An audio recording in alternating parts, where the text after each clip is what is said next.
हुनरमंदों की हर जगह कदर होती है और उत्तर प्रदेश का रामपुर हुनरमंदों की खान माना जाता है। यही कारण है कि यहाँ पर टोपी, जरदोजी, चाकू से लेकर कई तरह के हुनर लोगों की पहचान बन चुके हैं। इसी हुनरमंदी के ऊंचे पायदान पर पहुंचने के उद्देश्य से ग्रामीण इलाके में लाखों की लागत से बने एक सरस हॉट का उद्घाटन किया गया है। उत्तर प्रदेश के जनपद रामपुर के शंकरपुर स्थित ग्राम पंचायत में मौजूद बदहाल मार्केट के दिन अब फिर चुके हैं। इसका बड़ा कारण यह है कि यह स्थान NH-24 के किनारे मौजूद है। यहाँ से प्रतिदिन बड़ी संख्या में लोगों की राह गुजर होती है। दूसरा कारण रामपुर में मौजूद लोगों का वह हुनर भी है जो वक्त के साथ यादों के गिर्द में छिपकर रह गया है। नवाबी दौर के इस शहर में जरी, जरदोजी, चाकू, टोपी, वायलन बनाने वालों की कभी कोई कमी नहीं रही है। लेकिन धीरे धीरे ये सारे रोजगार किनारे होते चले गए और इसके कारीगर अपने पुराने कार्यों को छोड़कर 2 जून की रोटी कमाने के लिए अन्य काम करने लगे। इसी हुनरमंदी को एक बार फिर पटरी पर लाने के उद्देश्य से केंद्र एवं उत्तर प्रदेश की सरकार की अगुवाई में कौशल विकास जैसे कार्यक्रम चलाए गए। इसी का नतीजा ये हुआ कि हुनरमंद फिर अपने पुराने कामों पर लौटना शुरू हो गया है, जिसकी शुरुआत ग्रामीण इलाके में सरस हॉट का उद्घाटन करने के बाद कर दी गई है।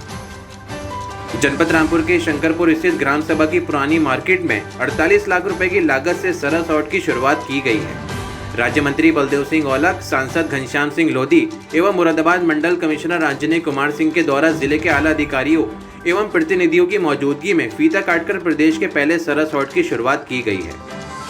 गौरतलब है कि इस सरस हॉट की शुरुआत के बाद बड़ी संख्या में हुनरमंदों के रोजगार के दरवाजे खुल चुके हैं और हुनर के बल पर ये होना मेन रामपुर को एक नया आयाम देने का प्रयास शुरू करेंगे।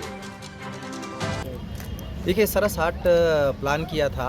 हालांकि ये पहले जो हमारी मंडलीय बैठक हुई थी उसमें सारे मुख्य विकास अधिकारियों से कहा गया था कि इसके कई सारे उद्देश्य हैं। पहले तो ये कि ग्राम पंचायत की जितनी ज़मीनें जहां हमें ऐसी जगहों पर मिल जाती हैं जहां रोज़गार के साधन लोगों को उपलब्ध हो सकते हैं, उनका उस हिसाब से उपयोग, ताकि पंचायत को भी थोड़ी मजबूती मिले और उसका सही उपयोग हो सके। इसमें मुख्य विकास अधिकारी रामपुर ने पहल की और उन्होंने बड़ी तेज़ी से यहाँ पर काम करते हुए पूरी फोकस तरीके से उनकी पूरी टीम ने यहाँ पर ये सरस हाट का निर्माण करवाया, जो कि हाईवे के किनारे है। और इसमें स्वयं सहायता समूहों को ही दुकानें अलॉट की गई हैं। इससे हमारे कई सारे तरीके के उद्देश्य पूरे होते हैं। एक तो जो ज़मीन है उसका सही उपयोग, जिससे लोगों को रोज़गार मिल सके। दूसरा, स्वयं सहायता समूहों को मजबूती देना। तीसरा, ग्राम पंचायत की आय में वृद्धि करना। और चौथा, लोगों को रिक्रिएशन के लिए यहाँ पे एक जगह मिल जाएगी जहाँ पे थोड़ी देर लोग बिता सकेंगे। हाईवे के किनारे होने के नाते लोगों को लोकल जो फूड है वो भी मिल सकेगा। हम आगे कोशिश करेंगे इसको और बेहतर बनाने की। तो एक साथ कई सारी चीज़ें हैं और हम आगे कई सारे प्रोजेक्ट्स पे काम कर रहे हैं। रामपुर ने ही इसमें लीड ली है और रामपुर में जिलाधिकारी और मुख्य विकास अधिकारी के नेतृत्व में अभी कई सारी जगहों पर काम हो रहा है। सबसे बड़ी बात है कि इसके लिए हमने अलग से शासन से कोई पैसा नहीं मांगा है, जितने काम हो रहे हैं उसमें। और एक मॉडल एक एस्टेब्लिश किया है जिसके तहत हम उस पर काम कर रहे हैं और बहुत जल्दी वो सारे पूरे भी हो जाएंगे।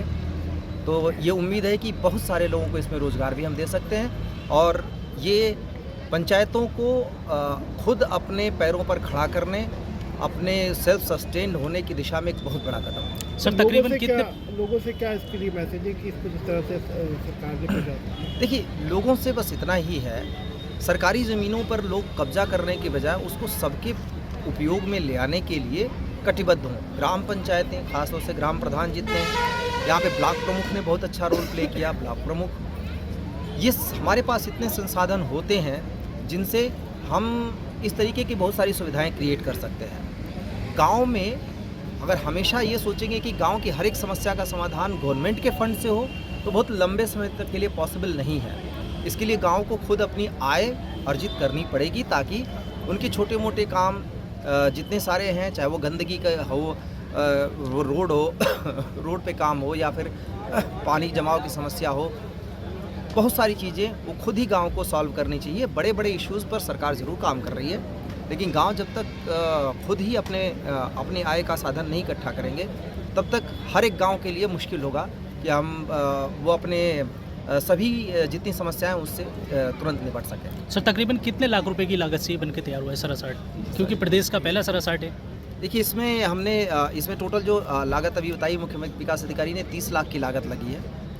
पर हमारे लिए इन सब चीज़ों के निर्माण के लिए पैसा बहुत ज़्यादा महत्वपूर्ण नहीं है अब, क्योंकि हमने एक ऐसा मॉडल निकाला है कि हम करोड़ तक भी जा सकते हैं। लोगों से हम कंट्रीब्यूशन लेके, लोगों को आवंटन करके, जिस तरीके से प्राधिकरण काम करते हैं उस तरीके से ब्रॉडर लेवल पर, उसी तरीके से लोअर लेवल पर ग्राम पंचायत भी अपनी ज़मीनों पर काम कर सकती है, उसकी आज़ादी है उसे।